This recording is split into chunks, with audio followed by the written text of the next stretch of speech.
அப்போ பணம் கொடுன்னு அல்லாட்ட கேட்குறோம். நமக்கு ரொம்ப கஷ்டமா இருக்கு, காசு கொடுன்னா என்ன அர்த்தம்? கதவு திறந்தா வெளியே கொண்டாந்து அல்லா போட்டுட்டு போவானா?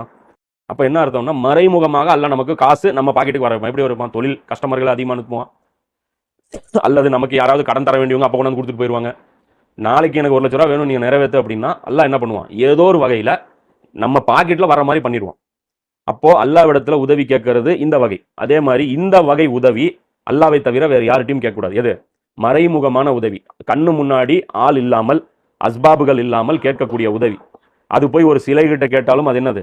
ஒரு சிலை கிட்ட போய் நீ கேட்கறான், திருப்பதியில போய் அல்லது ஒரு இயேசு சிலை கிட்ட போய் இதே மாதிரி உதவி கேட்கறான், என்னுடைய நோயை குணப்படுத்துங்கிறான். இப்போ இது என்ன நினைச்சு கேட்கறான்? என் உடம்புல அந்த சிலைக்கு கண்ட்ரோல் இருக்கு, அந்த சிலை நினைச்சா என் உடம்பை குணப்படுத்தணும்னு நினைக்கிறான். அதே தான் தர்காவுக்கும். தர்காவில் போய் ஒருத்தன் என்ன பண்றான்? எனக்கு வந்து காய்ச்சல், எனக்கு வந்து வயிற்று வலி. அங்கே போறாங்களா? ஏரோடியில் போனோம்ல, எல்லாம் போட்டு வச்சிருக்காங்க. ஹார்ட் ஸ்பெஷலிஸ்ட் அவங்க போட்டு வச்சிருப்பான் தெரியுமில்ல, ஹார்ட் ஸ்பெஷலிஸ்ட்னு வச்சிருப்போம். ஹார்ட் சம்பந்தப்பட்ட வியாதிகளுக்கு இந்த அவுளியா. அங்கே ஹார்ட் பேஷண்டாக கிடப்பான், அந்த ஹார்ட் பொம்மை மாதிரி செஞ்சு வச்சிருப்பான், ஹார்ட் வெள்ளியில் செஞ்சு வச்சிருப்பான். அது போய் காணிக்கையாக போட்டால் ஹார்ட் குணமாயிரும். கால் இருக்கும், கால் வலிக்குன்னா கால் முட்டி வலிக்கு முட்டி செஞ்சு வச்சிருக்காங்க, நாகூர்லேயே இருக்கும். அவங்க எல்லாம் போடுறான். என்ன நினைச்சு போடுறான்? என் முட்டியில் இருக்கிற மசில்ஸ் அந்த அவுளியா கண்ட்ரோலில் இயங்குது. அப்போ எவ்வளோ பெரிய பாவம் இது! என்ன நினைச்சுக்கிட்டு நீ உதவி கேட்டேன்னு இருக்கும். காபாவில் போய் கேட்போம். ஏன்? காபாவுடைய சொந்தக்காரனும் என் முட்டியுடைய சொந்தக்காரனும் ஒன்று.